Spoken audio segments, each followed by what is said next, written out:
We are not live, we are not live, but we are alive, Gary. And hello, lovely YouTuber. Today, you are going to start embroidering with these easy to learn stitches. Please, ding, ding, ding, ding, ding.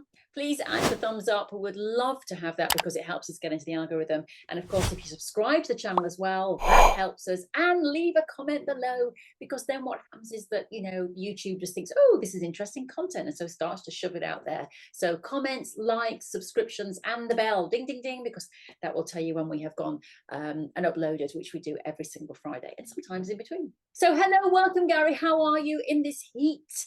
Indian summer has arrived. The late summer, after that wet summer that we've just had, what you do is you send the children back to school and then the better weather's on its way. It's ironic, and it's that quandary for September. What do you wear in September? But I love it. I love the heat. Now, here on this channel, what we aim to do is give you a lovely mindful exercise. Well, what is mindfulness? To me, a mindful activity is just something that takes you away from what you're doing in terms of stressful life activities. So as well as doing that, we also talk about something in life. I'll give you some mindful tips, but of course you can always skip straight to the exercise if you want, because the time codes are below. Lovely Gary's going to talk us through that exercise. You can go now and we will see you over there. But if not, please stay with us for a little chat about something that you could do in your life, I think, to help your everyday life get a little bit better. So lovely, Gary, I was on, you know where I was, don't you? Go on, say it. Instagram. What this person did was they put colours, but they also just put things underneath as to what would make you feel better. So it says here, if you're overthinking, write. If you're tired, take a nap. If you're stressed, go for a walk. If you're lazy, reduce screen time. If you're anxious, meditate. If you're sad, exercise. If you're angry, listen to music. And if you're burnt out, read.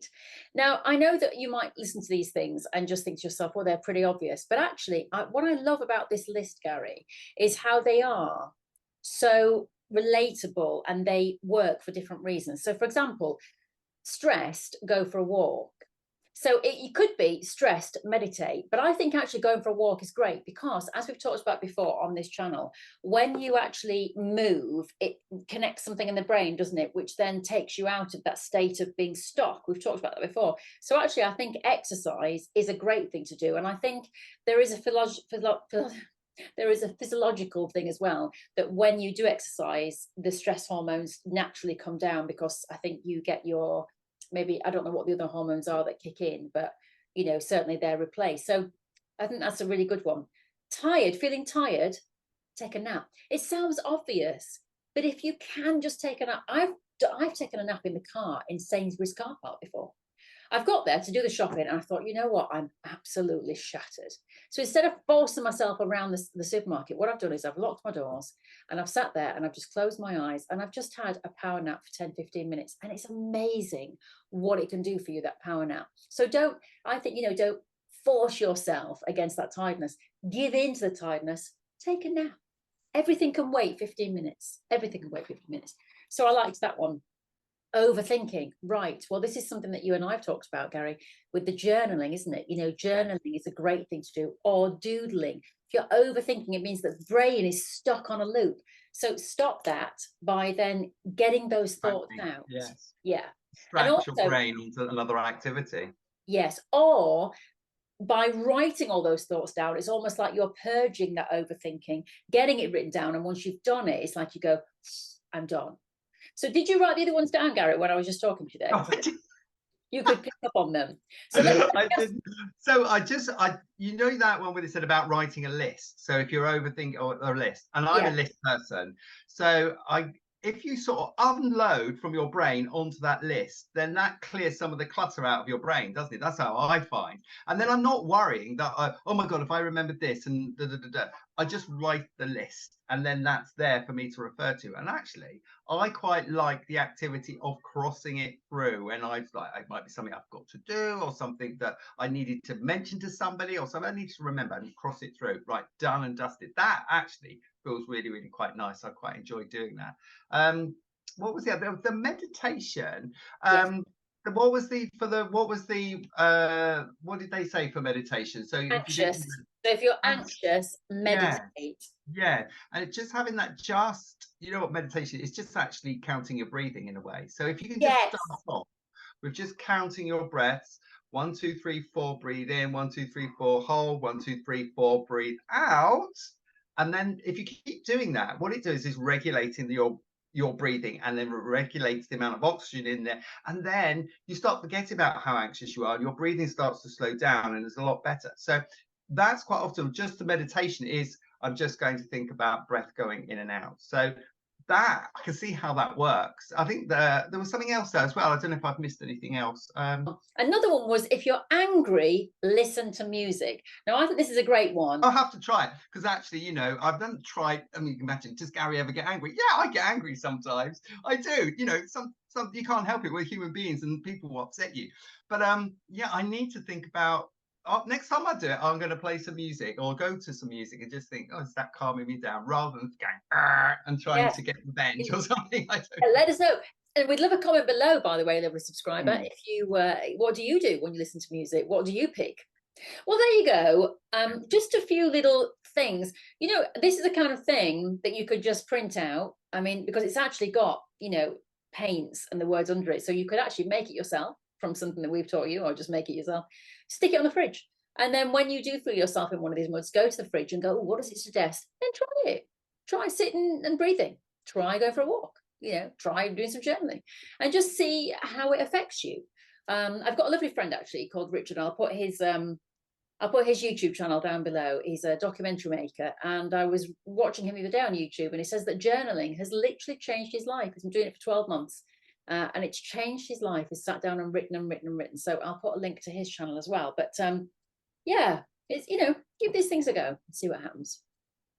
Something else we need to give a go, lovely Gary, is our sewing. So we're doing this. I'm bringing back into play the or returning to my doodle sketchbook. So this is about doodling with stitches in a cloth book. So it's a cloth book that I've made, and you can download this on the Crafty Monkeys website. So if you want to know how to actually make it, you can make your own cloth book, and some of the exercises in there. But so last time, what we were doing is we actually were making these flowers, and I've shown you last session how to do just a back stitch, how to do the lazy daisy around here, and then some little French knots. But I thought what might be quite nice is actually, rather than just sort of like saying, right, well, that's it, I'm going to just put that, stitch that into my book, and then that's it. It would be nice to actually continue working in it.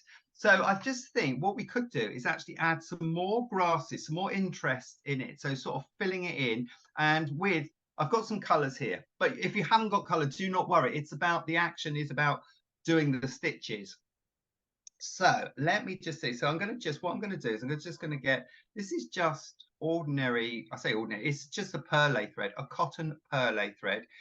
You might have what's called like a stranded cotton and embroidery thread, or you just might have some wool and a very big needle and a piece of felt.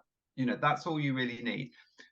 I don't never measure longer than the length of my elbow. So it's sort of going to the, I don't have loads and loads of thread, because that's just going to get you in a bit of a mess. But I've got two colors here, and I'm just going to put a couple of knots in the back of it. So we're going to just do some very simple grass stitches. Now it's called, I'm going to just do what's called a straight stitch. So it's very similar to, you know, you might have stitched something together when you were a kid or something like that. But we're going to just start, and I'm just going to do a series of straight stitches along the bottom. We don't have to worry too much about the back, but we're just going to think about what it comes through, what it's going to look like on here. So I'm just coming from behind, and I'm just going to imagine these like this is a strand of grass. So I'm going to just do a long strand of grass like so. There we are. So we've got a nice long strand of grass. But the next strand of grass, I'm going to come back down here, not exactly where I came through, but probably next to it. And then I'm going to do another strand of grass. But it doesn't have to be one the same length. So it could be shorter. So we're just going to make it a little bit shorter like that, which could look quite nice. You could put a little flower head on that, and that could be like a little flowers below. But we're going to do grasses, like grasses in the field. So I'm going to come again, come through. I'm going to come through again, but this time the grass could go across. So grasses don't all grow up in neat little soldier rows. They might cut across like so. And then I can come in again down to where it was there in the corner, and I can do another long stitch up here. I'm just going to do one just up there. So you can see now they're not all equal. They're not standing in rows like soldiers. They are looking quite organic, quite natural. And I'm just going to keep doing that. So I'm going to come back to where I was, or near to, and I'm just going to do a series of other lengths. So you're varying the length, you're varying the direction that the stitch is. So instead of going completely vertical, it might go off at a slant. It can cross other stitches, so it doesn't have to all stand alone. It can come across. So we're just going to do, and I like the way that sort of like just crosses the other stitches, so one on top of the other like that. So you can see now I'm starting to do some grass on the bottom of here, so just building it up. I'll do a few more. I'm going to use up this thread to start with. So there's another stitch from behind. I'm going to come in down where I've come from, like that. I'm going to just take it at an angle across, so they're just crossing over every single time. And this stitch, as I said, is called a straight stitch, which is what it is on the label. It is what it is.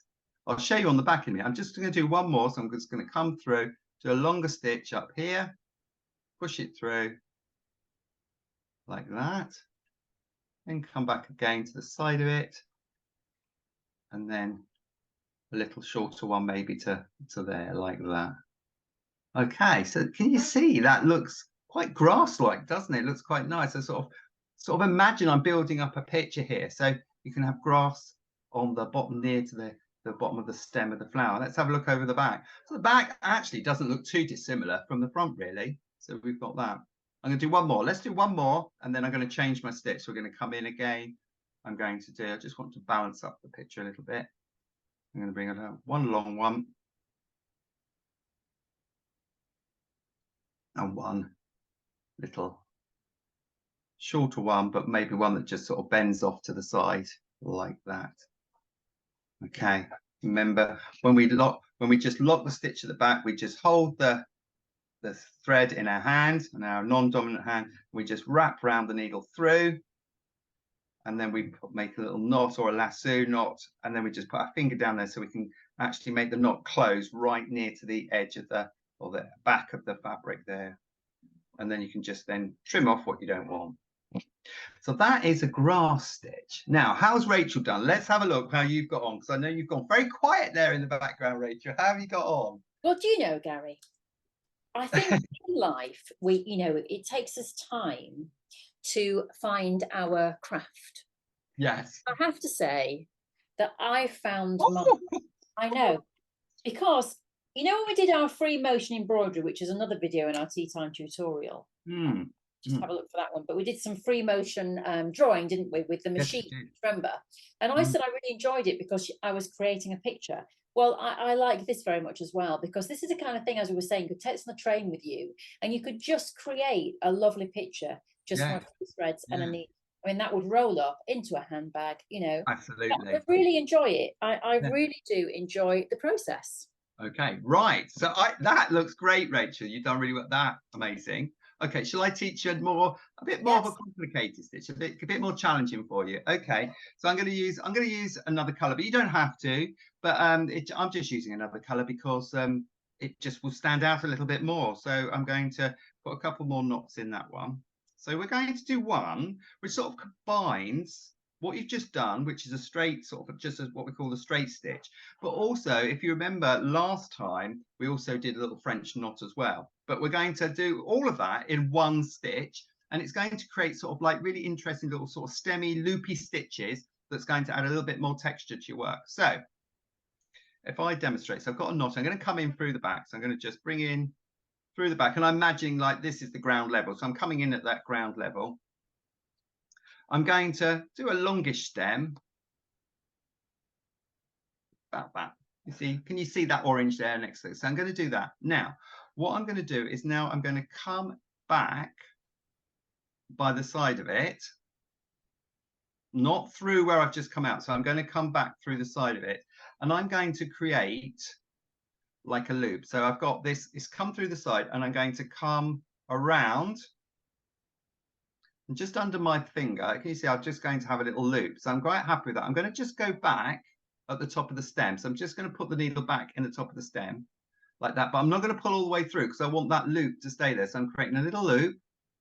I'm going to come back again one more time, and this time I'm going to anchor it all with a French knot. So a French knot. How do we remember how we did this? So last time, so if you need to go back to last week's episode that we've done this. So what you do is you hold the thread here just gently. So you don't want to pull it because you're going to pull that loop away.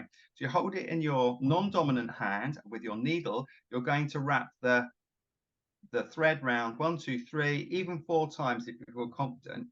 You're then going to maneuver the needle and go back down through where that loop is. I'm going to just move this all out the way so you can see where the loop is. You're going to use that, and then you're just going to come through to the other side while you're holding it, and then that just produces this little stem with a loop and a little French knot on it. So you're combining lots of different techniques here to do that. I'm going to do one more before we see how Rachel's getting on. Right, so I'm going to come through from the back. So I'm doing that straight stitch again. So again, I don't have to go straight up. I can go to the side. So I'm going to just go to the side, this one, and create a straight stitch. I'm then going to come back through, but not through where I've directly gone in, because that's just going to undo that straight stitch. Just to the side, just maybe just a fraction to the side. I'm going to come through till it stops. I'm going to create just a loop with the thread. So I'm going to just loop the thread. Use my thumb just to hold it, and I'm just going to go back in, not where I came out, but this time go back in where the straight stitch come out, so that can go back like that. So we're just going to go back. There we are. So there's the loop. Now to finish that all off, we're going to come back between all that. There's plenty of backwards and forwards. We're going to come through, and I'm going to create a little French knot. So this time, hold that little again in my non-dominant hand. 1, 2, 3, 4 times, wrap around the needle, and then I'm going to carefully go in, and I'm just going to gently pull all that through, and I get a little French knot. How have you got on, Rachel? Have you mastered that? Do I need to come? Should I do it with you again? Yep. A little loopy knot. Oh, nice. Fine. Oh, that's really good. Very good. Yeah, really, really like it. So what we're doing is we're building up interest. So we're building up layers. We've done one stitch, and then we're going over again. So we're just going over the top of the grass, and we're creating those long stem stitches again, going different angles. So we've got green underneath, but this time we're going to create a little bit more interest by just creating these loops. So we're just creating a loop. We're then going back in again, and then we're going to create just a little French knot. So, you know, we have been now at the moment, this is why I love doodle stitching, because it just absorbs my time, it absorbs my thoughts. I'm just focused on playing, just experimenting with stitches, thinking, oh, how's that going to look when I stitch that direction? There's nothing pre-planned, so I haven't got a pattern to work from. So, which is probably the bonus, because some people, I know some of you out there say, but I need the pattern, I need something to follow. The thing is with something to follow, if you make a mistake, or you think you've made a mistake, you'll be undoing stuff. So, well, it doesn't look like the drawing, or it doesn't look like the pattern that I follow. What I'm trying to promote is for you to create your own imagination. Use your imagination, use play. Don't think it has to look like mine. It's going to look exactly how yours. As long as you played around with these stitches, I'm just showing you a couple of stitches to use on this little composition. But how you and what you do with those stitches is entirely down to you. You might be sat here thinking, oh, do you know what? I might not do a flower, or I might not do grass, but I might actually make something else. It might look like, well, it could be just fun just to actually just do the stitches. It doesn't have to become something. It could be just a row of those stitches. And I think if you look in the Doodle stitch book that we've done, there are pages which are just rows of just stitches, just exploring stitches, just playing with things. I'm going to do one more. Yeah, it's starting to all to come together.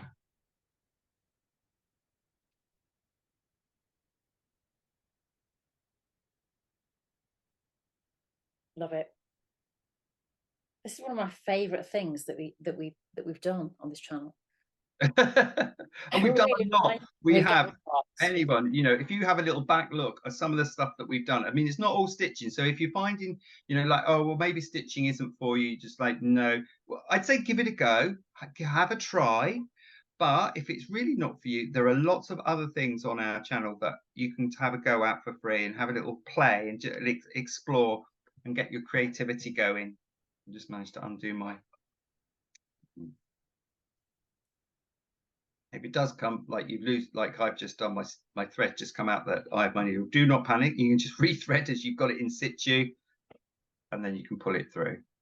There you are. So I'm quite happy with that. I'm going to just knot that the back same way, put it all through to the back.